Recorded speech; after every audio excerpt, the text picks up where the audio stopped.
Very good morning बच्चा लोग। तो चलो बेटा तुम लोग को स्टार्ट करते हैं रिवीजन नेगोशिएबल इंस्ट्रूमेंट एक्ट का। ओके, जो आप लोग का नेगोशिएबल इंस्ट्रूमेंट है बेटा, फर्स्ट टाइम अगेन ये स्पेशल कॉन्टेंट के साथ आप लोग सीए इंटर से कैरी फॉरवर्ड, समझ आए कि नहीं आए। इसका जो तुम्हारा वेटेज है अप्रॉक्स बेटा 10 से लेके 15 नंबर तक इसका वेटेज है। ओके, तो चलो बेटा स्टार्ट करते हैं रिवीजन नेगोशिएबल इंस्ट्रूमेंट का। अब नेगोशिएबल इंस्ट्रूमेंट आप स्टार्ट करने से पहले समझिए कि नेगोशिएबल मतलब होता है क्या। देखो, नेगोशिएबल मतलब होता है बेटा ट्रांसफरेबल, ऐसा चीज जो एक जगह से दूसरे जगह फ्रीली ट्रांसफर हो पाए। नेगोशिएबल तो डॉक्यूमेंट होता है, समझ आए कि नहीं है।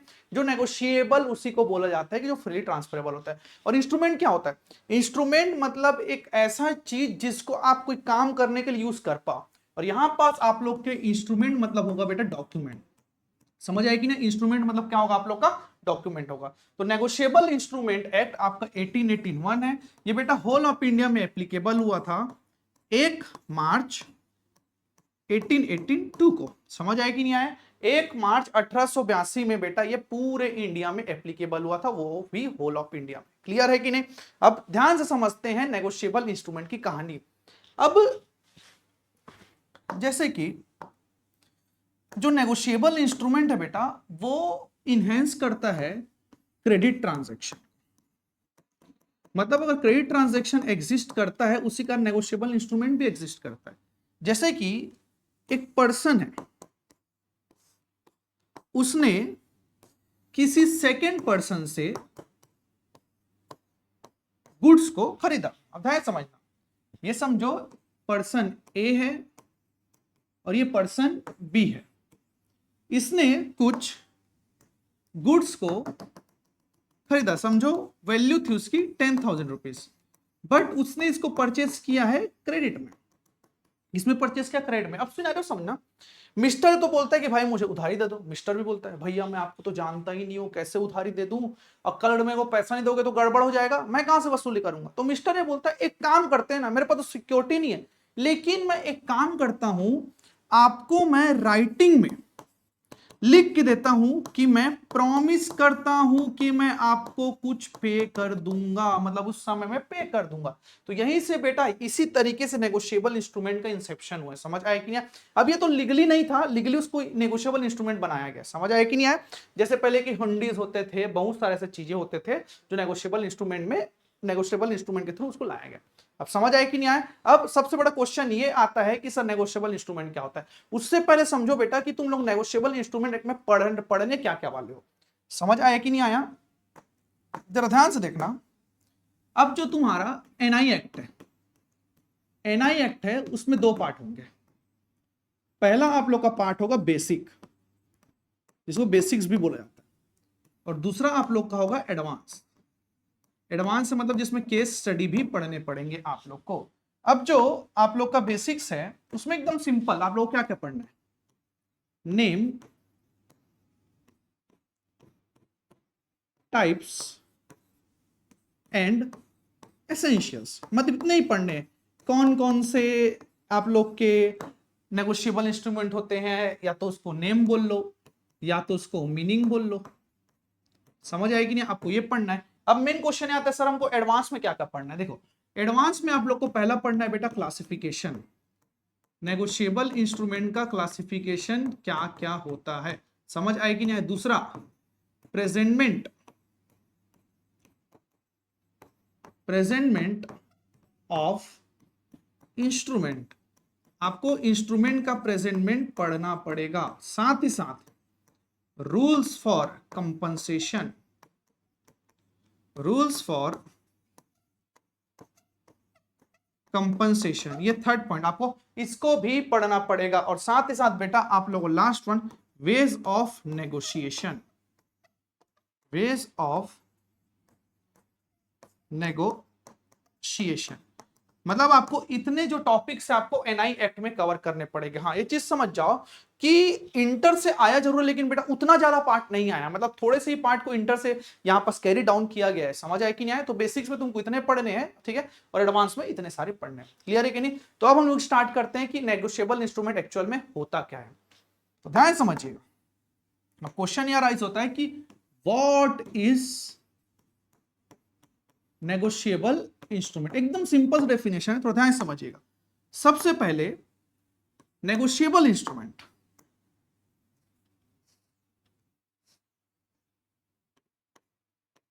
Negotiable instrument is an instrument. सबसे पहला जो नेगोशिएबल इंस्ट्रूमेंट है बेटा वो इंस्ट्रूमेंट है, समझ आएगी ना एकदम डेफिनेशन। लेकिन क्या इंस्ट्रूमेंट, देखो बेटा इंस्ट्रूमेंट मतलब हमारे लिए क्या होगा, डॉक्यूमेंट। और डॉक्यूमेंट आपके लिए तीन प्रकार के हो सकते हैं। एक होगा बेटा आपके लिए प्रॉमिसरी नोट, दूसरा आपका बिल ऑफ एक्सचेंज, और तीसरा आपका चेक। मतलब जो नेगोशिएबल इंस्ट्रूमेंट है फर्स्ट ऑफ ऑल क्या है बेटा, वो एक इंस्ट्रूमेंट है, ऐसा instrument which is freely transferable, which is freely transferable. अब फ्रीली ट्रांसफरेबल मतलब एक पर्सन से दूसरे पर्सन को ऐसे चले जाना चाहिए, फ्री ट्रांसफर विदाउट रेस्ट्रिक्शन से। तो negotiable instrument is an instrument which is freely transferable. कैसे ट्रांसफरेबल होगा, from one person to another, मतलब एक पर्सन से दूसरे पर्सन को बेटा फ्रीली ट्रांसफर होना चाहिए। कैसे ट्रांसफर होगा, या तो बाय मेयर डिलीवरी और by endorsement and delivery, by endorsement and delivery. तो मतलब यहां तक क्लियर समझो, जो नेगोशिएबल इंस्ट्रूमेंट है वो एक खुद इंस्ट्रूमेंट है। इंस्ट्रूमेंट मतलब डॉक्यूमेंट, प्रॉमिसरी नोट हो सकता है, बिल ऑफ एक्सचेंज हो सकता है, चेक हो सकता है, जो कि फ्रीली ट्रांसफरेबल होगा एक पर्सन से दूसरे पर्सन को। या तो बेटा वो होगा मेयर डिलीवरी, समझ आए कि नहीं, मेयर डिलीवरी मतलब होता है चुपचाप डिलीवर कर दो हैंड टू हैंड, और इंडोर्समेंट डिलीवरी मतलब होता है ट्रांसफर करना, समझ आए कि नहीं। अब सर इंडोर्समेंट मतलब क्या होता है, एग्जाम्पल अब ध्यान समझना, अगर आपको इंडोर्समेंट समझना है तो एग्जाम्पल समझना पड़ेगा। जैसे कि एक मिस्टर ए है, ओके, उसने एक गुड्स को सेल किया मिस्टर बी को। किसको सेल किया, मिस्टर बी को। तो ए हमारे लिए कहलाएगा बेटा बायर, सॉरी ए हमारे लिए कहलाएगा सेलर, और बी हमारे लिए कहलाएगा बायर। अब थोड़ा सा बेसिक नॉलेज है समझना। मिस्टर ए ने ड्रॉ किया मिस्टर बी के ऊपर बिल ऑफ एक्सचेंज, समझ आएगी ना। बिल ऑफ एक्सचेंज ड्रॉ किया कि आप बिल ऑफ एक्सचेंज लीजिए, एक्सेप्ट करिए और आपको इतना पैसा देना पड़ेगा। अब क्वेश्चन यह राइज होता है कि जो बिल रिसीवेबल है, सॉरी जो बिल ऑफ एक्सचेंज है, जो मिस्टर ए के लिए बिल रिसीवेबल बनेगा, क्लियर है, मिस्टर बी के लिए बिल पेबल बनेगा, यस और नो। बस ये बिल आ गया, एक्सेप्ट भी कर लिया। अब हुआ क्या, मिस्टर बी है वो गुड्स को मिस्टर सी से खरीद के लाता है, मतलब भाई वो तो भी तो सामान खरीद के लाएगा ना। और मिस्टर सी समझो एक होलसेलर है, होलसेलर है। बिल ऑफ एक्सचेंज का अमाउंट था लेट्स अज्यूम 20,000। कितना अमाउंट था, 20,000। अब जो 20,000 का बिल है वो मिस्टर ए के पास रखा हुआ है। अब मिस्टर सी बोलता है कि मेरा पुराना 20,000 है, उसको देना पड़ेगा यार। मतलब मिस्टर सी डिमांड कर रहा है कि मुझे 20,000 रुपीज चाहिए। तो अगर मिस्टर ए ने वही बिल ऑफ एक्सचेंज मिस्टर सी को दे दिया तो इसी को इंडोर्समेंट बोला जाता है। मतलब इंडोर्समेंट के केस में पहले पेई कोई और था बेटा, अब पेई कोई और हो गया। मतलब पहले मेरे पास बिल था, मैं मालिक था, अब मैंने आपको दे दिया, तो यही बेटा तुम्हारा इंडोर्समेंट एंड डिलीवरी होता है। क्लियर है कि नहीं। तो नेगोशिएबल इंस्ट्रूमेंट होता है, सिर्फ इतना ही नहीं, ध्यान समझिएगा, बाय मेयर डिलीवरी और इंडोर्समेंट एंड डिलीवरी। ध्यान समझना किसको होगा, इंस्ट्रूमेंट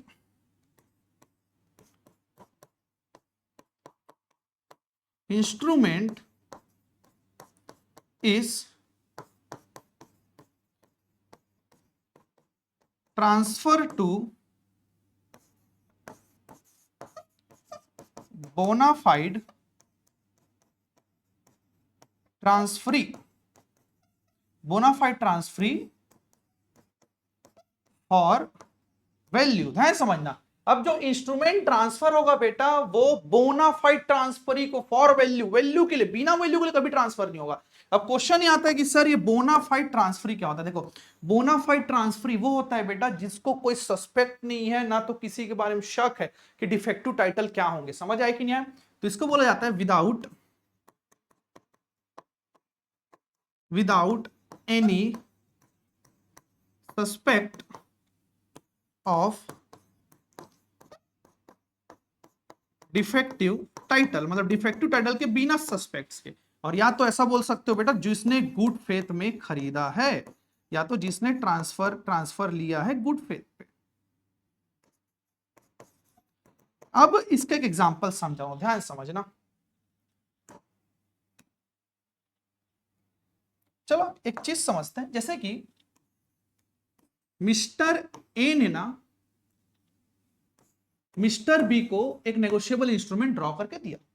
अब हुआ क्या, ये मिस्टर बी के पास है नेगोशिएबल इंस्ट्रूमेंट, लेकिन हुआ क्या, मिस्टर सी ने उस जो इंस्ट्रूमेंट है बेटा उसको चोरी कर लिया। क्या कर लिया बेटा, उसको एज्यूम कर लो चोरी कर दिया, मतलब जो मिस्टर सी है वो तो ओनर नहीं है, क्लियर है कि नहीं। अब इसने इसको इंडोर्स कर दिया मिस्टर डी को। किसको इंडोर्स कर दिया, मिस्टर डी को।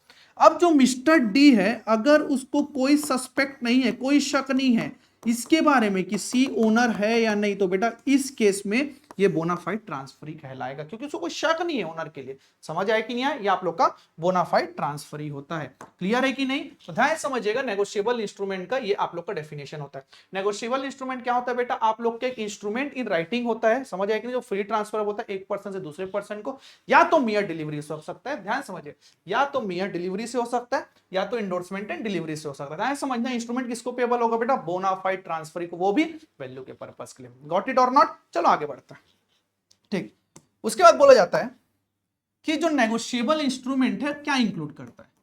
नेगोशिएबल इंस्ट्रूमेंट इंक्लूड्स, ध्यान समझना, नेगोशिएबल इंस्ट्रूमेंट तीन ही चीज को इंक्लूड्स करता है बेटा। पहला आप लोग का होता है promissory note, second one is bills of exchange, and third one is cheque. And promissory note is defined under section 4, bill of exchange is defined under section 5, and check is defined under section 6। तो इसको आप चाहो तो 456 के नाम से भी याद कर सकते हो। समझ आए कि ना, तो एनआई इन तीन चीज को इंक्लूड करता है। इंक्लूड मतलब इंक्लूसिव डेफिनेशन, इसको छोड़ और बाकी चीज भी हो सकते हैं, लेकिन इसी में हम बात करेंगे। समझ आए कि ना, एक प्रॉमिसरी नोट हो गया, बिल ऑफ एक्सचेंज हो गया और चेक होगा। अब ध्यान समझना, negotiable instrument includes promissory note, bill of exchange और चेक, और तीनों बेटा पेबल होंगे। ध्यान समझना, विच इज, तीनों के तीनों पेबल। पेबल होंगे दो चीज में, या तो ऑर्डर में या तो बियरर में। समझ आए कि नहीं आया, ध्यान समझना। अब जो नेगोशिएबल इंस्ट्रूमेंट है ना, नेगोशिएबल इंस्ट्रूमेंट इंक्लूड करता है बेटा promissory note, bill of exchange और चेक, और जो पेबल होता है बेटा या तो ऑर्डर में या तो बियरर में। अब बोलेंगे मतलब, अब क्वेश्चन आ सर ऑर्डर क्या होता है, बियरर होता है। देखो बियरर मतलब तो धारक, धारक मतलब शेयर से बात है, जिसके पास नेगोशिएबल इंस्ट्रूमेंट है वो चुपचाप मालिक होता है, वो बियरर होता है। ऑर्डर मतलब क्या है, जिसका नाम एक अलग से मेंशन होता है, जैसे कि चेक। चेक में क्या लिखा होता है, समझो कि मिस्टर राम को पेमेंट होता है, ऑर्डर भाई तुरंत उसको ऑर्डर में पेमेंट हो रहा है। समझ आया कि नहीं आया, तो पेबल टू ऑर्डर हो सकता है और पेबल टू बियरर हो सकता है। अब ऑर्डर और बियरर क्या होता है तो ध्यान समझिएगा। ओके, ऑर्डर मतलब which is so expressed to be payable. बोलने का मतलब यह कि अलग से ऑर्डर लिखा हुआ है कि हम इसको ऑर्डर करते हैं पेमेंट करने का, या तो which is payable to any specified person, मतलब किसी अगर स्पेसिफाइड पर्सन को अगर यहाँ पे होता है तो बेटा वो ऑर्डर कहलाता है। अब बियरर क्या होता है, सीधी सी बात है, बियरर मतलब विच इज सो पेबल, मतलब समझ आया कि नहीं, अलग से लिखा हुआ है कि वो बियरर के नाम से पे होगा। Which is expressed to be so payable, मतलब पेबल पे होगा, अलग से बताया गया है। या तो लास्ट इंडोर्समेंट इज ब्लैंक। अब ध्यान समझना, लास्ट इंडोर्समेंट इन ब्लैंक मतलब क्या समझते हैं? देखो जैसे कि मैंने आपको इंडोर्स किया, आपने किसी और को इंडोर्स किया, उसने किसी थर्ड पर्सन को किया, तो देखो फ्रीली ट्रांसफर बहुत बार हो सकता है, समझ आया कि नहीं? तो मैंने जैसे आपको ट्रांसफर किया, अगर आपने किसी और को ट्रांसफर नहीं किया तो आप मालिक हो, आपने किसी थर्ड पर्सन को ट्रांसफर किया, अगर उसने ट्रांसफर नहीं किया तो भाई वो मालिक है। ध्यान समझना, जैसे कि मिस्टर ए ने मिस्टर बी को दिया। अब देखो अगर मिस्टर बी ने किसी और को ट्रांसफर नहीं किया, ऑब्वियस सी बात है यही ओनर है तो यही बीयर बन जाएगा। अगर मिस्टर बी ने सी को ट्रांसफर किया है तो ये ओनर नहीं होगा, सी ओनर होगा। मतलब लास्ट इंडोर्समेंट अगर ब्लैंक है बेटा तो वही बीयर कहलाएगा। तो यही चीज बोलना चाह रहा है। समझ आया कि नहीं आया बच्चों? चलो अब हम लोग समझते हैं कि नेगोशिएबल इंस्ट्रूमेंट का एसेंशियल्स क्या क्या होता है।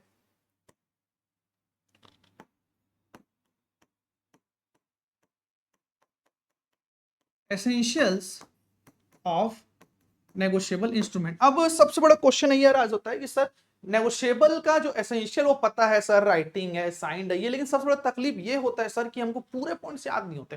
तो देखो बेटा एक ट्रिक लाया हूं, आप लोग इसको समझिएगा तो एक बार में आप लोग को याद हो जाएगा। देखो मैं ट्रिक को समझाता हूं आप लोग को। एफएम की क्लास वर्क में फन विथ MSD। आप थोड़ा ध्यान समझना, ये बेटा एक कीवर्ड है। एफएम की क्लास वर्क में फन विथ MSD। MSD मतलब महेंद्र सिंह धोनी नाम से आप याद कर सकते हो। अब पारी पारी से समझते हैं सबका मतलब क्या होता है। समझ आया कि नहीं आया? अब देखते जाओ। सबसे पहला अगर आप इसको याद करोगे तो आपका काम बन जाएगा बेटा, यहीं से सिंपल। सबसे पहला एफ मतलब क्या होता है सर? एफ मतलब free from defect. Negotiable instrument free from defect होना चाहिए, कोई भी अगेंस्ट द लॉ नहीं होना चाहिए। समझ आए कि नहीं आए? दूसरा बोलता है बेटा एम मतलब मनी ओनली, सिर्फ और सिर्फ मनी पर्पस के लिए होगा। ध्यान समझना, नो बार्टर सिस्टम, आप एक्सचेंज पर्पस के लिए नेगोशिएबल इंस्ट्रूमेंट नहीं बना सकते। थर्ड ये आप लोग का एफएम हो गया।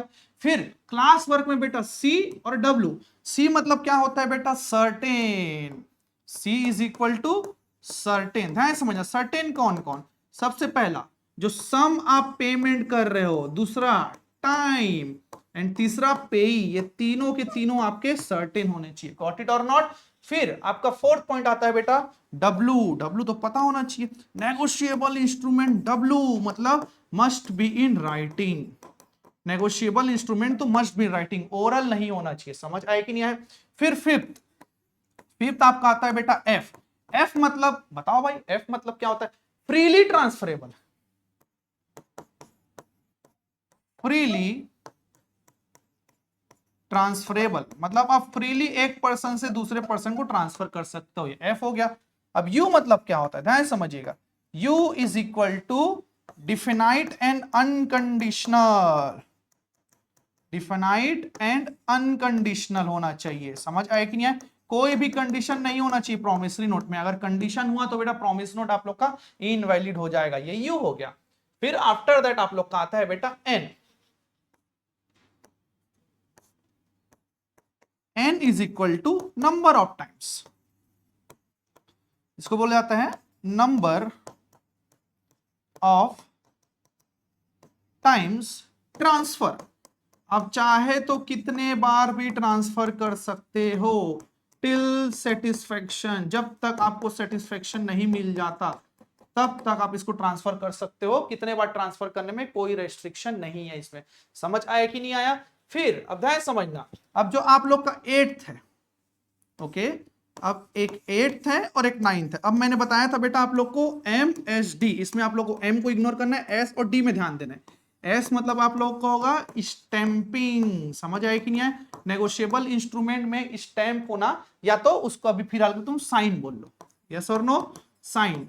ध्यान समझना, जो नेगोशिएबल इंस्ट्रूमेंट है बेटा वो मेकर के द्वारा साइन तो होना ही चाहिए, जो नेगोशिएबल इंस्ट्रूमेंट बनाता है उसके लिए। समझ आया कि नहीं?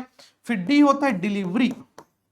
डिलीवरी मस्ट, सिर्फ और सिर्फ आप नेगोशिएबल इंस्ट्रूमेंट ड्रॉ कर दोगे तो इसमें ऑब्लिगेशन नहीं आता। जैसे कि मैंने चेक आपके नाम से ड्रॉ किया और मैंने आपको दिया ही नहीं, तो क्या मेरी लायबिलिटी आ गई? Answer is no. जब तक मैं डिलीवर नहीं करूंगा बेटा तब तक मेरी लायबिलिटी नहीं आएगी। तो अगर आप एक कीवर्ड याद रखते हैं जिसको बोला जाता है एफएम की क्लास वर्क में फॉर्म विद एमएसडी, तो बेटा आप लोग को एसेंशियल्स ऑफ नेगोशिएबल इंस्ट्रूमेंट याद हो जाएंगे। क्लियर है कि नहीं? अब आगे बढ़ते हैं, एक बार फिर से बताइए नेगोशिएबल इंस्ट्रूमेंट क्या क्या चीज कवर करता है? 3 चीजें कवर करते हैं सर।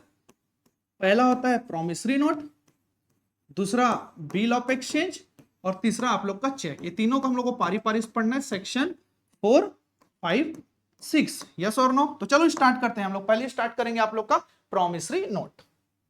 अब आता है व्हाट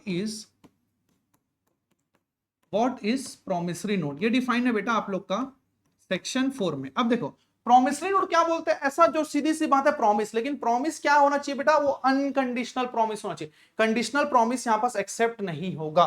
तो ध्यान से समझते हैं इसके डेफिनेशन को। अब प्रॉमिसरी नोट मतलब एक्चुअल में होता क्या है? एक इंस्ट्रूमेंट राइटिंग में है। It is an instrument in writing, मतलब ये ऐसा इंस्ट्रूमेंट है बेटा जो राइटिंग में है। लेकिन ध्यान समझना, not being a bank note और करेंसी नोट। मतलब जो करेंसी नोट है बेटा वो कभी प्रॉमिस नोट नहीं हो सकता। ऐसा क्यों? ध्यान समझना, आपके पास बेटा कोई ना कोई 10, 20, 30, 2000 किसी किसी का तो नोट होगा ना, तो ध्यान समझना वो प्रॉमिसरी नोट है क्योंकि उसमें प्रॉमिस लिखा होता है। लेकिन कभी वो प्रॉमिसरी नोट नहीं होगा। ऐसा क्यों? क्योंकि बेटा वो गवर्न होता है आरबीआई एक्ट से। समझ आया कि नहीं है? जो आप लोग का जो नोट है वो आरबीआई एक्ट से गवर्न होता है और हम लोग पढ़ रहे हैं नेगोशिएबल इंस्ट्रूमेंट एक्ट। तो not being a bank note और करेंसी नोट। समझ आया कि नहीं आया? और ध्यान समझना, विच मस्ट containing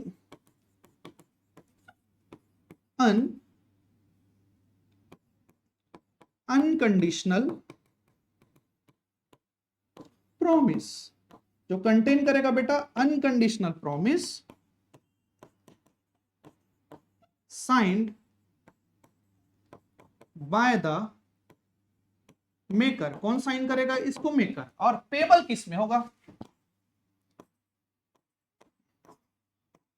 पे certain sum of money। certain sum of money 3 लोगों को पेमेंट होगा। हाँ समझिएगा। Number 1, to a certain person और order of a certain person, उस पर्सन के ऑर्डर पे। और या तो बियरर, या तो आप चाहे तो बियरर को भी पेमेंट कर सकते हैं। समझ आया कि नहीं आया? तो देखो प्रॉमिसरी नोट क्या होता है? एक इंस्ट्रूमेंट इन राइटिंग होता है बेटा, लेकिन जो बैंक नोट और करेंसी नोट नहीं होना चाहिए। जिसमें क्या होना चाहिए आप लोग का? अनकंडीशनल प्रॉमिस होना चाहिए। और साइन कौन करेगा? मेकर करेगा, जो बनाता है। और बेटा किसको पेमेंट करोगे? जो पेमेंट करो, ध्यान समझना, सम होना चाहिए सिर्फ और सिर्फ मनी ओनली ना। बाटा सिस्टम अलाउ है क्या? नहीं। लेकिन सर्टेन पर्सन, सर्टेन मतलब बेटा हमारा पे ही सर्टेन होना चाहिए। तुम किसको पेमेंट करो, अगर यही नहीं पता तो कैसे चलेगा? समझ आया कि नहीं आया? किसको किसको हो सकता है? क्या तो कोई सर्टेन पर्सन को, या तो कोई order of a certain person को, या तो बियरर को। यस और नो? समझ आया कि नहीं? अब देखो किस तरीके से प्रॉमिस नोट बनता है। जैसे कि क्लियरली समझिएगा, एक मिस्टर एक्स है, उसको पैसे की जरूरत थी तो वो मिस्टर वाई के पास गया। ठीक है, अब मिस्टर वाई ने इसको 80,000 रुपीज लोन दे दिया। ठीक है, अब 80,000 लोन दे दिया। अब बोलता है भाई मेरे पास तो कुछ सिक्योरिटी नहीं है, मैं कैसे करूं? तो मिस्टर एक्स ने क्या किया? एक प्रॉमिसरी नोट साइन करके दिया। समझ आया कि नहीं? प्रॉमिसरी नोट साइन करके दिया कि मैं इस डेट पे इतना सम मैं आपको पे करूंगा। अब मैंने क्या बोला? सबसे पहले टाइम तो स्पेसिफाई होना चाहिए। समझ आया कि नहीं? टाइम तो जरूरी है। पेई का नाम भी जरूरी है। अब पेई कौन होगा बेटा? यहां पास मिस्टर वाई होगा। और सम आप लोग का होगा 80,000 रुपीज। इस तरीके से तुम्हारा प्रॉमिसरी नोट काम करता है। यस और नो? और प्रॉमिसरी नोट में बेटा आप लोग के दो पार्टी होते हैं, टू पार्टीज। आप लोगों को समझ आ गया होगा। एक पार्टी वो होता है बेटा जिसको हम लोग बोलते हैं मेकर, और दूसरा पार्टी आप लोग के लिए होता है पेई, जिसको पैसा मिलने वाला है। तो यहां पर मिस्टर एक्स हमारा कहलाएगा मेकर, यस और नो, यस। और मिस्टर वाई हमारा कहलाएगा बेटा पेई, जिसको पैसा मिलने वाला है। गॉट इट और नॉट बच्चा लोग? तो ये आप लोग का क्या होता है बेटा, मेकर और पेई पार्टीज। और एग्जांपल हो गया प्रॉमिसरी नोट का। अब सब थोड़ा क्वेश्चन आता है कैरेक्टरिस्टिक्स क्या क्या होते हैं, एसेंशियल फीचर्स बोला जाता है जिसको। अब हम आगे बढ़ते हैं।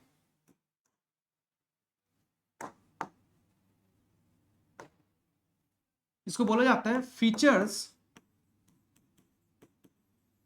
Of promissory note. एकदम सिंपल है बेटा, अगर नेगोशिएबल को तुम लोग याद कर दियो ना, नेगोशिएबल इंस्ट्रूमेंट के फीचर्स को, तो ये भी एकदम सेम है। तो सबसे पहला बोलता है बेटा राइटिंग। जो नेगोशिएबल इंस्ट्रूमेंट है उसका भी मेन है राइटिंग। प्रॉमिसरी नोट का आप ओरल प्रॉमिस नहीं दे सकते। दूसरा एक्सप्रेस प्रॉमिस टू पे, एक्सप्रेस प्रॉमिस टू पे, समझ आए कि नहीं आए? आपको एक्सप्रेस प्रॉमिस करना पड़ेगा। तीसरा अनकंडीशनल प्रॉमिस होना चाहिए, आप कंडीशन नहीं डाल सकते। जैसे कि मैंने आपसे कुछ लोन लिया, 80,000 रुपीज का मैंने लोन लिया, मैं आपको बोलता हूं कि मेरा भैया ना मेरे को पैसा देंगे ना तब मैं आपको दूंगा, तो कंडीशन नहीं लगा सकते भाई। अगर कंडीशन लगाना है तो आप नेगोशिएबल इंस्ट्रूमेंट नहीं बना पाओगे। तो अनकंडीशनल प्रॉमिस होना चाहिए, समझ आए कि नहीं? Fourth one signed. कौन साइन करेगा? मेकर साइन करेगा, क्लियर है, यस और नो? फिर फिफ्थ पॉइंट आपका बोलता है बेटा फॉर मनी ओनली, सिर्फ और सिर्फ मनी के लिए होगा, नो बार्टर सिस्टम। समझ आए कि नहीं? आप बार्टर सिस्टम में नहीं कर सकते। बार्टर सिस्टम मतलब होता है बेटा एक गुड्स के बदले दूसरे गुड्स का एक्सचेंज, आप ऐसा नहीं कर पाओगे। क्लियर है कि नहीं? फिर छठवा बोलता है बेटा सर्टेन सम, मतलब सम आपका सर्टेन होना चाहिए। मतलब जैसे कि देखो मैंने एक प्रॉमिस किया और जिसमें मैं लिखता हूं I promise to pay mister Ram, मैंने ऐसा एक स्टेटमेंट बनाया। क्या प्रॉमिसरी नोट वैलिड है? Answer is no. सम कहां है भाई? कितना पे करना है वही नहीं पता, तो कैसे चलेगा? समझ आया कि नहीं आया? फिर 7 पॉइंट आपका क्या बोलता है, मेकर एंड पेई मस्ट बी डिफिनाइट, मतलब पता होना चाहिए,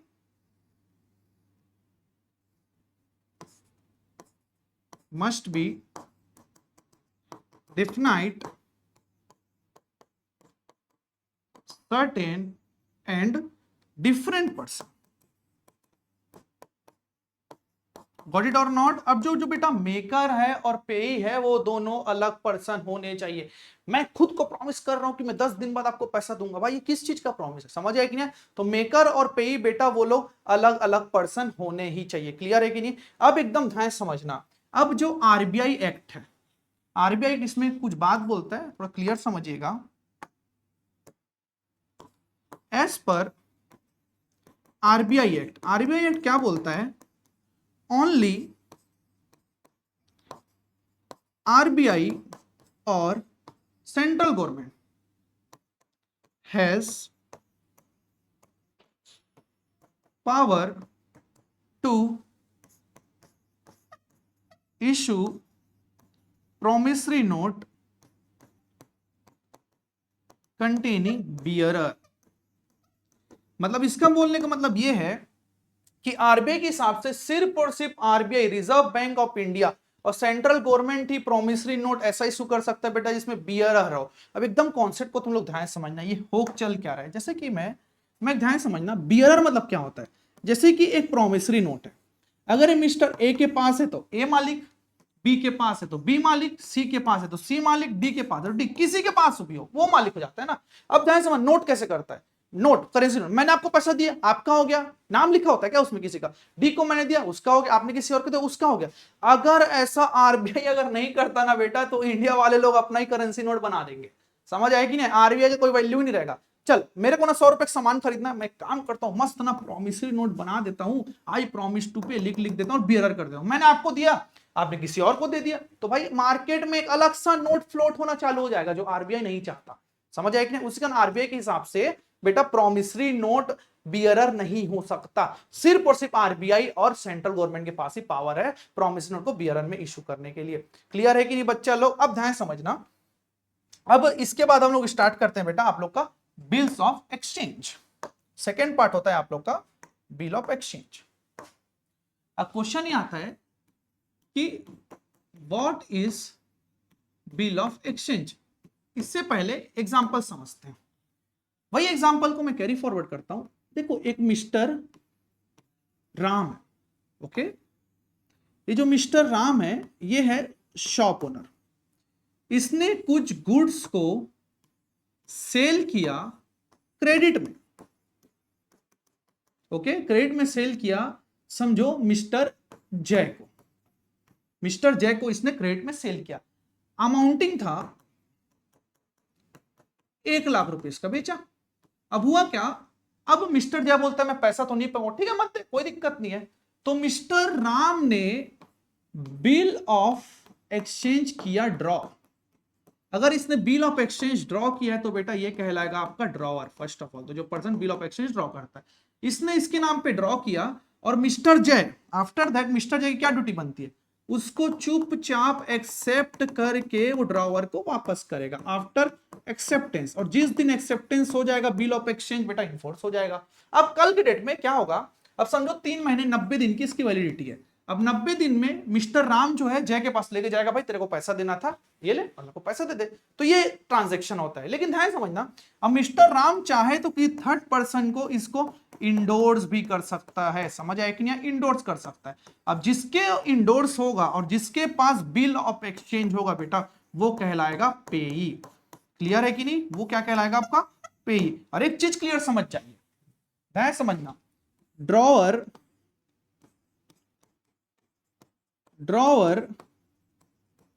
में बी अ पेई, ड्रॉवर है वो पेई हो सकता है, but it is not necessary that पेई इज ड्रॉवर। बेटा नेसेसरी है कि पेई ड्रॉवर हो।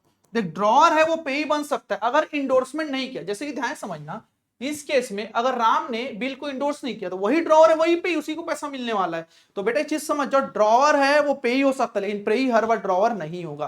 क्लियर है कि नहीं? तो इस तरीके से तुम्हारा बिल ऑफ एक्सचेंज होता है। तो एकदम सिंपल डेफिनेशन है, it is defined under section 5। ध्यान समझिएगा, it is an instrument in writing. सीधी सी बात है, इंस्ट्रूमेंट इन राइटिंग है, कंटेनिंग एन अनकंडीशनल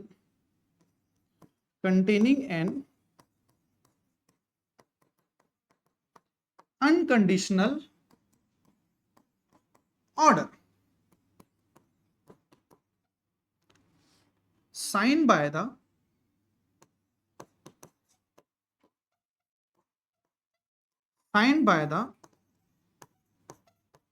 मेकर और ड्रॉवर। कौन साइन करेगा बेटा, मेकर या ड्रॉवर, और which is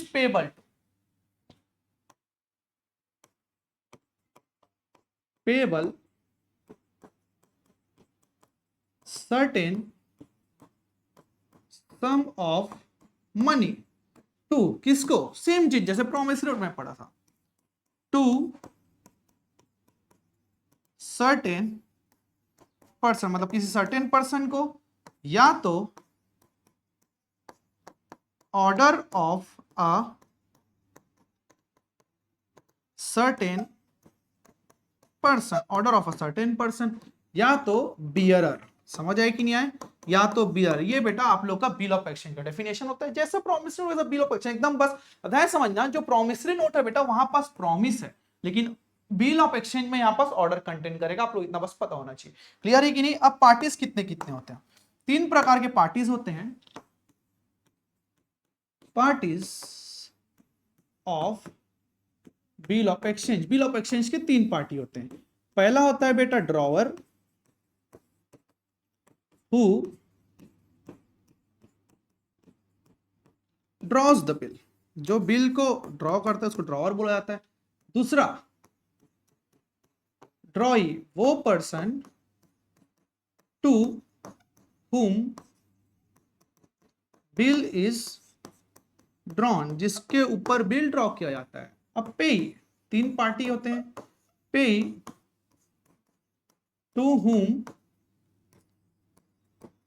payment is made, जिसको बेटा पेमेंट होता है। यहां पर 3 प्रकार के आपके पार्टी होते हैं, एक ड्रॉअर होता है, एक ड्रॉई होता है, और तीसरा आप लोग क्या होता है पेई। ध्यान समझना, पेई मतलब बेटा जिसको पैसा मिलने वाला है। जरूरी हो सकता है कि ड्रॉअर भी हो जाए और कोई और पर्सन भी हो सकता है। क्लियर रहेगी? तो आप लोग के 3 पार्टी होते हैं। अब क्वेश्चन ये आता है कि एसेंशियल्स क्या क्या होते हैं। एकदम इजी है। फीचर्स क्या क्या होते हैं अब आप लोग को पता हो चुका होगा कि फीचर्स क्या क्या होते हैं। सर रट डालो भैया, रट डालो। पहला राइटिंग, नेगोशिएबल इंस्ट्रूमेंट किस में होना चाहिए? राइटिंग में होना चाहिए। इतना तुमको समझ आ गया। दूसरा एक्सप्रेस ऑर्डर टू पे, एक्सप्रेस ऑर्डर टू पे, समझ आए कि नहीं आए? तीसरा साइन होना चाहिए, यस और नो? ठीक। उसके बाद बोलता है बेटा सिर्फ और सिर्फ मनी का होना चाहिए, ओनली फॉर मनी ओनली। अब इसके छोड़ा क्या बाटर सिस्टम में आपस अलाउड है? बाटर सिस्टम तो अलाउ नहीं है। सम क्या सर्टेन होना चाहिए? यस, सर्टेन सम होना चाहिए। तीसरा स्टैंप होना चाहिए। समझ आए कि नहीं आए? And so on etcetera. आपको जो समझ आ रहा है लिख सकते हो। आपको नेगोशिएबल इंस्ट्रूमेंट का फीचर्स पता है। समझ आया कि नहीं आया बेटा लोग? तो ये नेगोशिएबल इंस्ट्रूमेंट, सॉरी, ये बिल ऑफ एक्सचेंज का डेफिनेशन होता है। तो चलिए बच्चा लोग, आप लोग का नेक्स्ट टॉपिक स्टार्ट करते हैं। तो बेटा चेक, हमने अभी तक प्रोमिसरी नोट और बिल ऑफ एक्सचेंज को समझ लिया है। अब हम लोग समझेंगे चेक। ओके, एकदम सिंपल है। हाँ समझिए, चेक मतलब होता क्या है। मीनिंग ऑफ चेक, चेक का मीनिंग डिफाइन है बेटा आपके सेक्शन 6 में। चेक का मतलब आपके सेक्शन 6 में डिफाइंड है। अब चेक मतलब क्या होता है? एक simple, cheque is bill of exchange. है समझना, चेक एक बिल ऑफ एक्सचेंज है। क्या है बेटा? चेक एक बिल ऑफ एक्सचेंज है जो ड्रॉ होता है स्पेसिफाइड बैंकर में, विच is drawn on specified banker. मतलब एकदम ध्यान समझना, मतलब बिल ऑफ एक्सचेंज क्या होता है? नॉर्मली बिल ऑफ एक्सचेंज क्या होता है? किसी के ऊपर भी ड्रॉ हो सकता है, कुछ भी हो सकता है।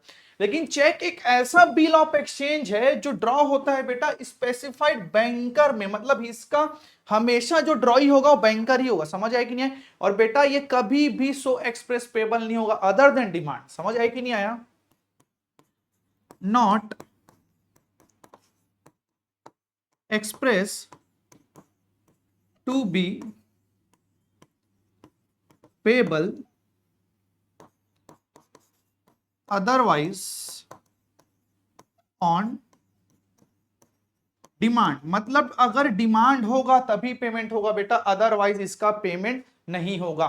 तो ध्यान समझिए, सेक्शन 6 के हिसाब से आप लोग का चेक क्या होता है। चेक मतलब होता है बेटा, cheque is a bill of exchange which is drawn on a specified banker. समझ आए कि नहीं? स्पेसिफाइड बैंकर में जो ड्रॉन होता है, और not expressed to be payable other than demand, मतलब सिर्फ और सिर्फ डिमांड में ही पेबल होगा। क्लियर है कि नहीं? अब ध्यान समझिए, चेक 2 फॉर्म को इंक्लूड करता है। चेक इंक्लूड्स, अब चेक 2 तरीके के होते हैं। सबसे पहला आप लोग का होता है cheque in electronic form, cheque in electronic form. पहला जो चेक होता है बेटा वो इलेक्ट्रॉनिक फॉर्म में वो भी हो सकता है, और दूसरा चेक इन ट्रंकेटेड फॉर्म, या तो इसको ट्रंकेटेड चेक भी बोला जाता है। अब सारे ट्रंकेटेड चेक क्या होता है थोड़ा एक्सप्लेन कर देंगे। ध्यान समझना बेटा, ट्रंकेटेड की कहानी समझो। Truncated check. अब ट्रंकेटेड चेक को समझने से पहले तुम लोग ये समझो कि ट्रंकेटेड मतलब होता क्या है। ट्रंकेटेड मतलब होता है बेटा मेकिंग समथिंग शॉर्टर, मतलब किसी चीज को छोटा करना। समझ आए कि नहीं आए? ट्रंकेटेड मतलब होता है मेकिंग समथिंग शॉर्टर, मतलब किसी भी चीज को छोटा बनाना। मतलब या तो प्रोसेस हो सकता है या तो मेथड, कोई भी हो सकता है। समझ आए? किसी भी चीज को छोटा बनाना। अब एक एग्जांपल तुमको समझाता हूं। Do you know what is clearing? Sir question आता है कि क्लियरिंग के बारे में आप क्या जानते हो। देखिए क्लियरिंग मतलब होता क्या है, जब एक पर्सन दूसरे पर्सन के ऊपर जब चेक ड्रॉ करता है, चेक उसने ड्रॉ किया समझो मिस्टर बी के ऊपर। अब मिस्टर ए का बैंक है बेटा समझो एसबीआई रायपुर में। कहां है बेटा? एसबीआई रायपुर में है बैंक, ठीक है। अब मिस्टर बी का जो बैंक है वो है बेटा मुंबई में, और वो भी कौन से बैंक में? एचडीएफसी बैंक में। किसमें? एचडीएफसी में। अब ध्यान समझना यहां पर तकलीफ क्या होने वाली है। अब मिस्टर ए ने चेक को ड्रॉ करके मिस्टर बी को दिया। अब मिस्टर बी तो अपने बैंक में जाके देगा ना, उसके पास तो एसबीआई का अकाउंट है नहीं, तो वो अपने मुंबई ब्रांच में देगा, एचडीएफसी में। अब जो एचडीएफसी वाला है, अब वो उसको कैसे पता कि मिस्टर ए के अकाउंट में पैसा है या नहीं? भाई उसका अकाउंट वहां थोड़ी ना, उसको कैसे पता चलेगा? क्या एचडीएफसी वाला एसबीआई के अकाउंट को देख सकता है? नहीं देख सकता। तो अकाउंट में कितना पैसा है, क्या अकाउंट नंबर सही है या नहीं, क्या साइन मैच करता है कि नहीं, ये सब चीज कैसे पता चलेगा? तो बेटा एचडीएफसी अब अपनाएगा क्लियरिंग साइकिल। समझ आएगी ना? क्लियरिंग। अब एचडीएफसी अपने नियरेस्ट ब्रांच के एसबीआई में संपर्क करेगा, हो सकता है वहीं संपर्क करे। तो मतलब ये जो प्रोसेस है ना बेटा, ये समझो। अब चेक को मिस्टर बी को दिया गया, अब मिस्टर बी क्या किया? एचडीएफसी दिया। अब एचडीएफसी वेरीफाई करने के लिए रायपुर वापस भेजेगा। मतलब ये समझो इसमें 3 दिन 4 दिन हफ्ता भर तक लग सकता है। समझ आएगी ना? Clearing cycle. क्लियरिंग साइकिल एक दिक्कतदायक है। तो सर इसमें ट्रंकेटेड क्या रोल है? अब देखो, अब ट्रंकेटेड क्या करेगा पता है? इसको शॉर्टर करेगा। कैसे शॉर्टर करेगा? थोड़ा ध्यान से समझिएगा, एग्जांपल के थ्रू देखते जाओ। अब मिस्टर ए ने मिस्टर बी को सेम एसबीआई का चेक ड्रॉ करके दिया। थोड़ा ध्यान से समझिएगा, एसबीआई का चेक ड्रॉ करके दिया। अब हुआ क्या? मिस्टर बी के पास तो एसबीआई का चेक है, इसके पास तो एसबीआई का चेक आया, इसका बैंक है एचडीएफसी में। अब इसने इसको चेक को एचडीएफसी दे दिया। अब एचडीएफसी चाहे तो मतलब जो रिसीवर बैंक है या तो जो पेमेंट कर रही है वो बैंक, उसको इलेक्ट्रॉनिक इमेज में कन्वर्ट कर देगा। समझ आए कि नहीं आया? अब इस बैंक इसको फिजिकल मूवमेंट नहीं करेगा भाई, पोस्ट से नहीं भेजेगा, कुछ नहीं करेगा। पोस्ट भेजेगा तो बहुत समय लगेगा। तो एचडीएफसी ने क्या किया? इसको इलेक्ट्रॉनिक इमेज में कन्वर्ट कर दिया। जैसे इलेक्ट्रॉनिक इमेज में कन्वर्ट कैसे करेंगे? समझ लो, उसने स्कैन करके इसको पीडीएफ बना लिया। एग्जांपल ले लो, उसने इसको पीडीएफ बना दिया, और पीडीएफ बनाया और तुरंत के तुरंत इसने एसबीआई रायपुर ब्रांच को 1 सेकंड में भेज दिया। अब वो तुरंत वेरीफाई हो जाएगा। क्या तकलीफ है उसमें? तो सोचो फिजिकल डिलीवरी रुका कि नहीं रुका? Answer is yes. एचडीएफसी जो आप लोग का मुंबई ब्रांच है, पोस्ट के थ्रू पहले रायपुर को भेजता, भैया चेक चेक करो, दिक्कत तो नहीं हो जाएगा। अब क्या वो ट्रंकेटेड हो गया? उसने उसको इलेक्ट्रॉनिक इमेज में कन्वर्ट कर दिया। यही आप लोग का ट्रंकेटेड चेक होता है। अब समझते हैं कि ट्रंकेटेड चेक का डेफिनेशन क्या है। ओके, अब ट्रंकेटेड चेक मतलब क्या होता है? Cheque which is truncated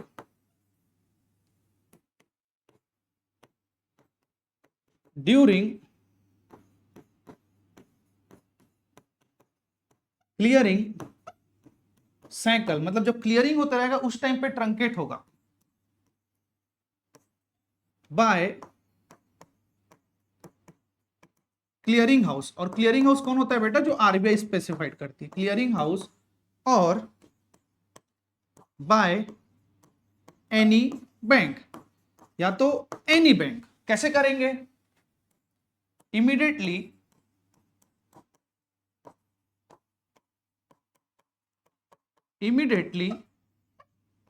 on generation of electronic image, generation of electronic image by substituting, और या तो बाय रिप्लेसिंग, या by replacing further physical movement of cheque, further physical movement of the cheque. Got it और not बच्चा लोग? तो ये बेटा आप लोग का ट्रंकेटेड चेक का डेफिनेशन होता है, समझना। Cheque which is truncated, truncated मतलब जो शॉर्ट किया जाता है, कब किया जाता है बेटा? क्लियरिंग साइकिल के टाइम में। और क्लियरिंग साइकिल कब किया जाता है? तो क्लियरिंग हाउस कर सकते हैं, तो कोई और बैंक कर सकता है। कैसे करेंगे? On the generation of electronic image, electronic image को जनरेट करके कर सकते हैं। समझ आए कि नहीं? क्यों करेंगे भाई? ताकि फर्दर मूवमेंट को, फिजिकल मूवमेंट को रिप्लेस करके। ये आप लोग का ट्रंकेटेड चेक की कहानी होती है। क्लियर है कि नहीं? अब ध्यान समझना, पार्टीज टू, अब क्वेश्चन आप लोग का आता है, पार्टीज टू चेक, चेक के कितने पार्टीज होते हैं? पार्टीज टू चेक या तो पार्टीज ऑफ चेक भी बोल सकते हो। 3 प्रकार के पार्टी होते हैं। पहला पर्सन होता है बेटा ड्रॉवर। क्लियर सी बात है, ड्रॉवर कौन होता है? Person who draw the cheque, person जो ड्रॉ करता है वो ड्रॉवर है। दूसरा ड्रॉई, ड्रॉई मतलब जिसके ऊपर ड्रॉ होता है। ध्यान से, ड्रॉई ऑलवेज बैंक, क्योंकि चेक क्या होता है? Drawn on specified bank. Always कौन होगा बेटा? ड्रॉई आपके केस में बैंक होने वाला है। फिर थर्ड आता है पेई। पेई वो कौन होता है? पर्सन नेम्ड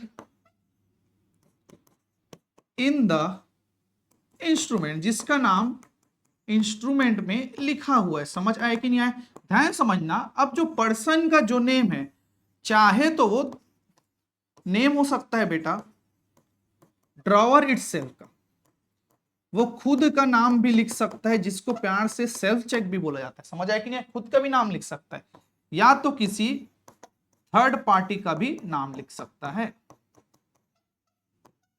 चाहे तो किसी थर्ड पार्टी का भी नाम लिख सकता है। गॉट इट और नॉट? अब ध्यान समझना, ड्रॉई के केस में आप लोग का एक और ड्रॉई होता है, जिसको बोला जाता है ड्रॉई इन केस ऑफ नीड। इसको बोला जाता है ड्रॉई इन केस ऑफ नीड। अब होता क्या है, उस ड्रॉई को छोड़ के किसी और ड्रॉई का नाम दिया जाता है, ताकि कुछ इमरजेंसी सिचुएशन हो तब उस ड्रॉई का यूज किया जाए। उसको ड्रॉई इन केस ऑफ नीड बोला जाता है। क्लियर है कि नहीं? अब आगे बढ़ते हैं। अब हमारा नेक्स्ट आता है, what are the essential features of the cheque. अब तो चेक तो बिल ऑफ एक्सचेंज है, तो बिल ऑफ एक्सचेंज के जितने भी फीचर्स होंगे वो चेक में आएंगे कि नहीं? Answer is yes. तो ध्यान समझिएगा, अब हम पढ़ते हैं फीचर्स ऑफ चेक। चेक के क्या क्या फीचर्स होते हैं, ध्यान समझना। Same S bills of exchange, जैसे बिल्स ऑफ एक्सचेंज का है बेटा, वैसे सेम आप लोग का चेक में भी होगा। लेकिन यहां पर 2 डिफरेंस है, 2 स्पेसिफाइड डिफरेंस है, उसी के कारण बिल ऑफ एक्सचेंज और चेक डिफर करते हैं। सबसे पहला सबसे पहला बोलते हैं बेटा ड्रॉन ऑन स्पेसिफाइड बैंक। कहां ड्रॉन होगा? ये सिर्फ और सिर्फ स्पेसिफाइड बैंक में होगा, लेकिन बिल ऑफ एक्सचेंज में कोई भी ड्रॉइंग हो सकता है। क्लियर है कि नहीं? दूसरा, must be payable on demand, must be payable on demand. सिर्फ और सिर्फ किसमें पेमेंट होगा? सिर्फ और सिर्फ डिमांड में पेमेंट होगा। तो ये आप लोग का मेजर डिफरेंस होता है चेक का बिल ऑफ एक्सचेंज में। अगर डिफरेंस आता है तो बेटा आप लोग 2 ही डिफरेंस निकाल सकते हो। मतलब फीचर्स क्या क्या होते हैं चेक के? मतलब पूरे जितने बिल ऑफ एक्सचेंज में दिए हुए सेम, लेकिन सिर्फ 2 एक्स्ट्रा होता है। पहला ये बोलता है कि किस पे ड्रॉन होता है? स्पेसिफाइड बैंक में होता है, और पेबल किस में होगा? सिर्फ और सिर्फ डिमांड में ही पेबल होगा। क्लियर है कि नहीं? अब हम लोग स्टार्ट करते हैं बेटा तुम्हारा important topic, types of the negotiable instrument. मतलब आप लोग के नेगोशिएबल इंस्ट्रूमेंट के टाइप्स और क्लासिफिकेशन क्या क्या होते हैं। अब हम लोग पहुंच रहे हैं बेटा एडवांस लेवल पे। समझ आए कि नहीं आया? यहां से हम स्टार्ट करते हैं आपका क्लासिफिकेशन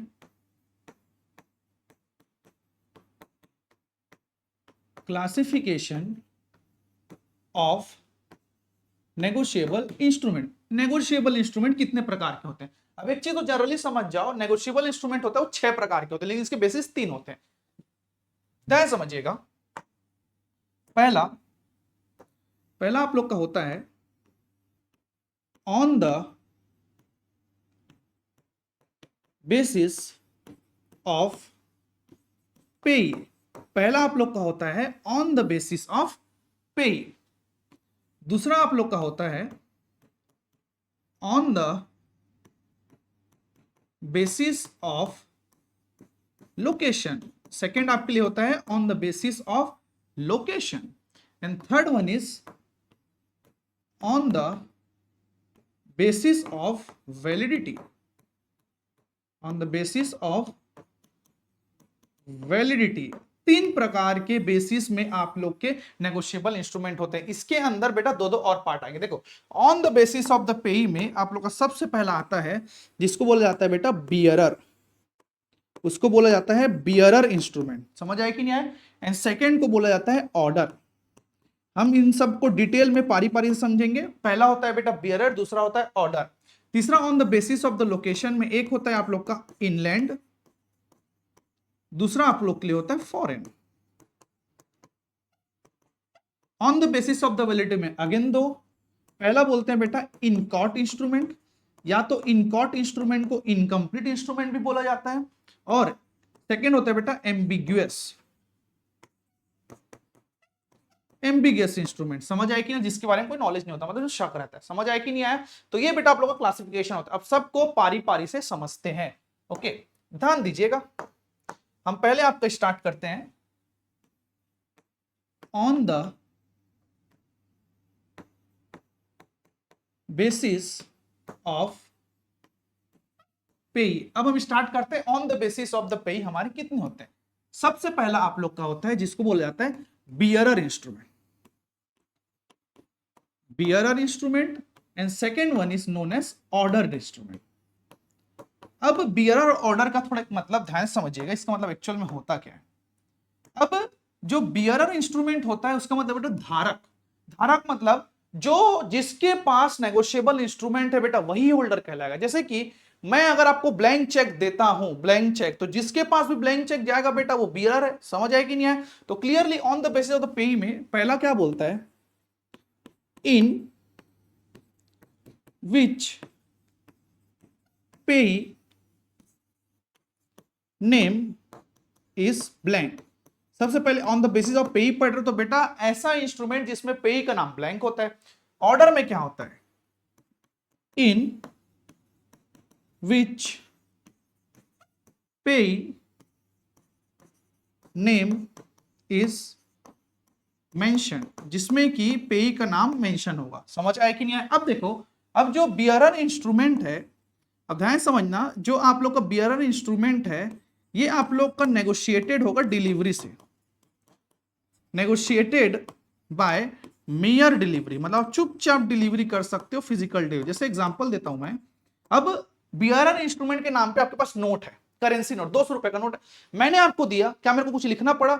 जिस नोट के पीछे मैं लिखता हूं, मेरे को राम को देना तो मैं राम का नाम लिख दूं? नहीं भाई, ऐसा कुछ नहीं होता। वो बियरर है, जिसके हाथ में नोट है उसका वो मालिक है। समझ आए कि नहीं है? तो सिर्फ और सिर्फ मेयर डिलीवरी से भी वो नेगोशिएट हो सकता है। समझ आए कि नहीं है? फिर अब इंपॉर्टेंट चीज समझिएगा, एक मोस्ट इंपॉर्टेंट क्लॉज,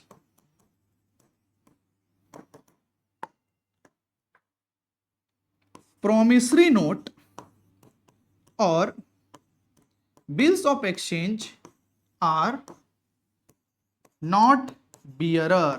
समझ आए कि नहीं आए?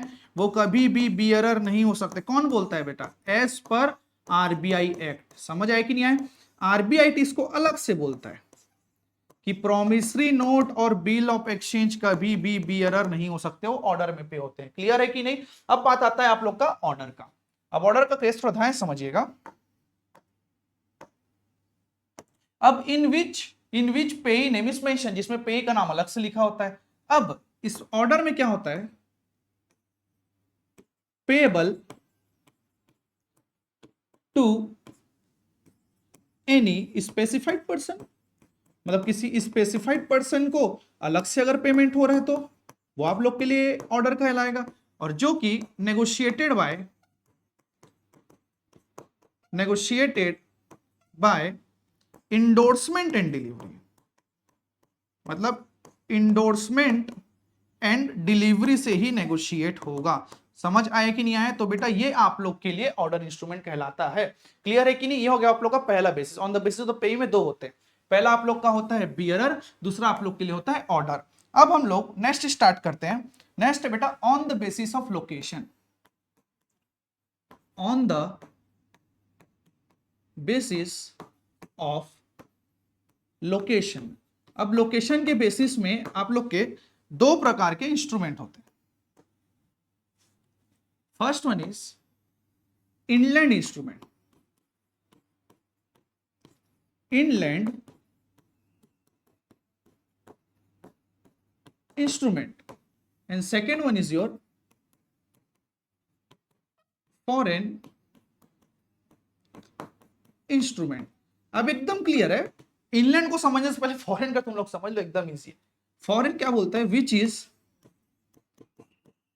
विच इज नॉट इनलैंड, ऐसा जो इनलैंड नहीं है। क्लियर है कि नहीं? इसका डेफिनेशन तो खत्म हो गया। तो सर अब इनलैंड क्या होता है वो तो पता चले। देखो इनलैंड इंस्ट्रूमेंट बनाने के लिए बेटा दो कंडीशन आप लोग को फुलफिल करना पड़ेगा। समझ आया कि नहीं आया? तो अगर आपको कोई बिल को अगर इनलैंड बनाना है तो दो कंडीशन इंपॉर्टेंट आपको हमेशा फुलफिल करने पड़ेंगे। कंडीशन नंबर ए जिसको बोला जाता है बेटा मेजर कंडीशन, मेजर कंडीशन। अब आपका मेजर कंडीशन क्या बोलता है? सबसे पहला इंस्ट्रूमेंट मेड इन इंडिया, मतलब जो इंस्ट्रूमेंट है वो इंडिया में बना होना चाहिए। सबसे पहला कंडीशन ये बोलता है। कंडीशन नंबर 2 जिसको बी बोला जाता है, इसमें से आइदर दोनों में से कोई एक कंडीशन आपके फुलफिल होने चाहिए। पहला पेएबल इन इंडिया, या तो इंस्ट्रूमेंट है वो पेएबल इन इंडिया होना चाहिए, या तो be drawn on a person resident of India. समझ आए कि नहीं आया? रेसिडेंट इंडिया में ड्रॉ होना चाहिए। अब इसका मतलब थोड़ा ध्यान से समझना तुम लोग, मतलब सबसे मेन कंडीशन ये होता है किसी बिल को अगर आप लोग को बेटा इनलैंड बिल बनाना है तो सबसे पहले वो इंस्ट्रूमेंट मेड इन इंडिया होना चाहिए, मतलब वो इंस्ट्रूमेंट इंडिया में मेड होगा तभी आप बात करोगे। जैसे कोई इंस्ट्रूमेंट है अगर न्यूयॉर्क में मेड हुआ तो पहले से ये फॉरेन इंस्ट्रूमेंट बन जाएगा, इनलैंड तो बनेगा नहीं। मतलब ऐसा इंस्ट्रूमेंट, पहला कंडीशन ये चीज तो ओके होना ही चाहिए कि इंस्ट्रूमेंट मेड इन इंडिया, और उसके बाद इन दोनों में से कोई एक होना ही चाहिए, या तो पेबल इन इंडिया होना चाहिए या तो drawn upon a person resident in India होना चाहिए। क्लियर है कि नहीं? अब जैसे कि मैं आप लोग को एग्जांपल देता हूं, ध्यान समझना। एक बिल है, ओके, बिल है वो मेड हुआ है बेटा, समझो bill which is made in Kolkata. अब देखो कोलकाता में बना है, ठीक है। दूसरा पेएबल इन न्यूयॉर्क, कहां पेएबल है बेटा? आउटसाइड है, न्यूयॉर्क में। Drawn on person of Mumbai, ऐसे पर्सन पे हुआ है जो मुंबई में रिसीड करता है। अब क्वेश्चन ये आता है कि क्या ये बिल इनलैंड है कि क्या ये बिल फॉरेन है, ये आप लोगों का क्वेश्चन है। तो ध्यान समझना, सबसे पहला कंडीशन क्या बोलता है कि जो इंस्ट्रूमेंट है वो मेड इन इंडिया होना चाहिए। अगर इंडिया से मेड है बेटा तभी तुम लोग आगे बढ़ोगे। अगर कोलकाता जगह अगर न्यूयॉर्क लिखा होता ना बेटा फॉरेन है, तो पहला कंडीशन तो मेरा फुलफिल हो गया। ध्यान समझिएगा, मेरा पहला कंडीशन क्या बोलता है? Instrument made in India, India में तो बनना चाहिए। सेकंड कंडीशन क्या बोलता है? पेएबल इन इंडिया होना चाहिए, तो drawn upon a person resident, दोनों में से एक कंडीशन होगा तभी काम आएगा। तो ध्यान समझना, क्या दोनों को फुलफिल करना जरूरी नहीं है। पहला पेएबल इन न्यूयॉर्क, पहला कंडीशन तो नहीं हो पाया, लेकिन दूसरा कंडीशन फुलफिल हो गया, drawn on person of Mumbai resident of India, तो इस केस में ये इनलैंड बिल कहलाएगा। अगर ऐसा नहीं होता बेटा, जैसे कि अगर मैं यहां पर मुंबई की जगह तुमको लिख देता हूं सिंगापुर, सिंगापुर लिख देता हूं तो इस केस में ये फॉरेन बिल कहलाएगा, इनलैंड बिल नहीं कहलाएगा। समझ आए कि नहीं आए? तो ये होता है बेटा आप लोग का इनलैंड बिल और फॉरेन बिल का डेफिनेशन। क्लियर है कि नहीं? अब on the basis of the validity आप लोग के दो बिल होते हैं। On the basis of validity के बेसिस में आप लोग के दो प्रकार के बिल होते हैं। Okay, first one is your inchoate bill, inchoate बोला, दूसरे को एम्बिग्यूअस। आप थोड़ा ध्यान समझिएगा, ये बच्चों को जनरली कंफ्यूज करते हैं दोनों प्रकार के बिल। अब क्लियरली मैं तुमको पारी पारी समझाता हूं कि इनका मतलब एक्चुअल में होता क्या है। अब जो इनकॉर्ड बिल है बेटा, उसको इनकम्प्लीट बिल भी बोला जाता है, इसको इनकम्प्लीट इंस्ट्रूमेंट भी बोला जाता है। अब सबसे बड़ा क्वेश्चन यार है, तो सर आपने तो यह बताया था ना कि इंस्ट्रूमेंट कंप्लीट होना चाहिए, सर आधा होगा तो क्या चलेगा? हाँ मैं मानता हूं। अब जैसे कि एक चीज ध्यान समझना, हुआ ये कि एक एग्जांपल लेता हूं, ये समझो एक चेक है, ठीक है, यहां डेट लिखा होता है। अब डेट में हुआ क्या, 15/02 और अभी ईयर चल रहा है 2024। अब गलती से जो ड्रॉअर है उसने 24 लिखना भूल गया भाई, वो 24 लिखना भूल गया, तब होगा क्या, मैं 24 लिख सकता हूँ? हाँ लिख सकता हूँ भाई, लेकिन मेरे को परमिशन चाहिए। मतलब यही सब चीज तुमको कंप्लीट करना पड़ेगा। तो जो इनकॉट इंस्ट्रूमेंट है उसको बोला जाता है इनकम्प्लीट इंस्ट्रूमेंट। यस और नो? जो इनकॉट इंस्ट्रूमेंट है जिसको इनकम्प्लीट इंस्ट्रूमेंट बोला जाता है, विच इज इनकम्प्लीट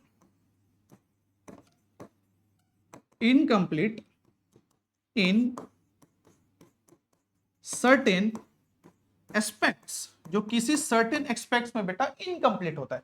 और साथ ही साथ instrument which is wholly blank, या तो पूरा ब्लैंक है, और something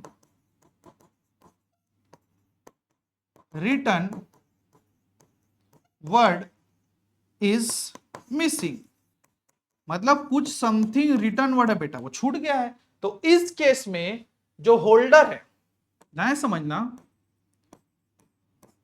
holder can complete it by writing amount, मतलब जो होल्डर है वो अमाउंट लिख के इसको कंप्लीट कर सकता है। सर आप ये क्या बोल रहे हैं?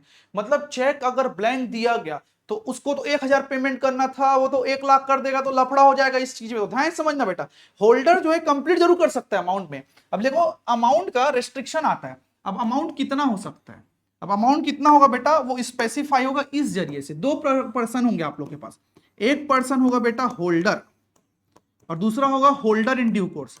होल्डर इन ड्यू कोर्स कौन होता है बेटा? जो गुड फेथ में, जो कंसिडरेशन में लेता है, होल्डर ऑन ड्यू कोर्स। अब देखना इनके लिए मैक्सिमम अमाउंट कितना होगा। जो होल्डर है मैक्सिमम टू मैक्सिमम अमाउंट वो फिल कर सकता है, अमाउंट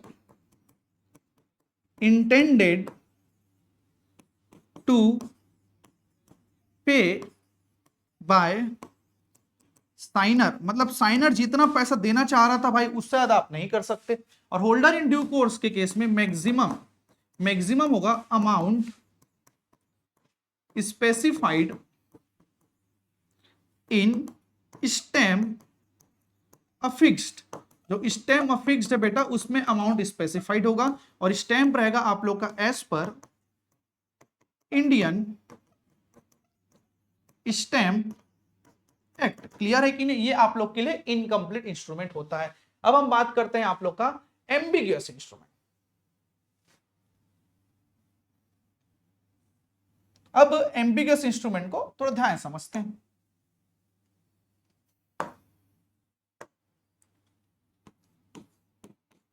एम्बिगियस इंस्ट्रूमेंट, आपको तो एम्बिगियस मतलब पता होगा sir, something which is not clear. Yes, ambiguous मतलब क्लियर से होता है। सबसे पहले समझ जाओ ये तो कंप्लीट इंस्ट्रूमेंट होता है। सबसे पहले बात तो इसको कोई आधा नहीं मानेगा, it is a complete instrument. Yes और नो? एक कंप्लीट इंस्ट्रूमेंट होता है, but something which is not clear. क्या चीज क्लियर नहीं है बेटा? कि वो बिल ऑफ एक्सचेंज है कि वो प्रोमिसरी नोट है। मतलब एक ऐसा इंस्ट्रूमेंट जिसको देख के हम समझ नहीं पा रहे हैं कि वो बिल ऑफ एक्सचेंज है कि वो प्रोमिसरी नोट है। सर ऐसा कुछ होता है क्या? हाँ बेटा, एक एग्जांपल है जिसको बोला जाता है डिमांड ड्राफ्ट। डिमांड ड्राफ्ट को तुम देख के नहीं बता पाओगे कि बिल ऑफ एक्सचेंज है कि प्रोमिसरी नोट है। समझ आए कि नहीं आए? अब सर नहीं समझ पाए तो क्या हुआ? तो ध्यान समझना, जो होल्डर है, holder may at his discretion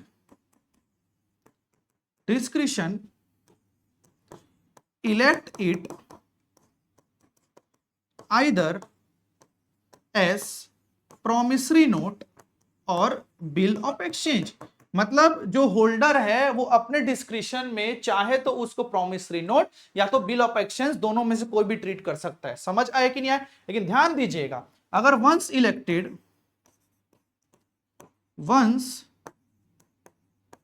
elected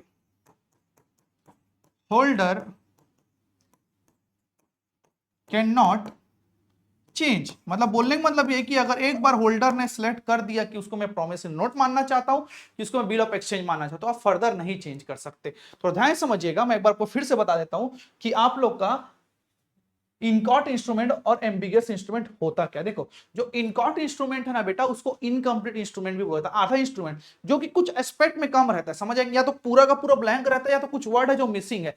तो बेटा जो होल्डर है ना, उसको अमाउंट को लिख के ना उसको फुलफिल कर सकता है। अब अमाउंट मैक्सिमम क्या है? 2%। एक होल्डर होता है, दूसरा होल्डर इन ड्यू कोर्स होता है। अब जो पर्सन होल्डर होता है वो मैक्सिमम टू मैक्सिमम कितना कर सकता है? जितना जो साइनर है वो देना चाहता था उससे ज्यादा नहीं कर सकता। और होल्डर इन ड्यू कोर्स जो मैक्सिमम है बेटा, maximum amount specified in stamp, जितना स्टैम्प आप फिक्स किया। स्टैम्प कैसे फिक्स हो गया? इंडियन स्टैम्प एक्ट के हिसाब से। क्लियर है कि नहीं?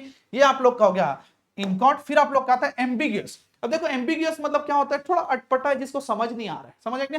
कंप्लीट इंस्ट्रूमेंट है लेकिन क्लियर नहीं है कि वो प्रोमिसरी नोट है कि बिल ऑफ एक्सचेंज है। डिमांड ड्राफ्ट केस में होता है जनरली।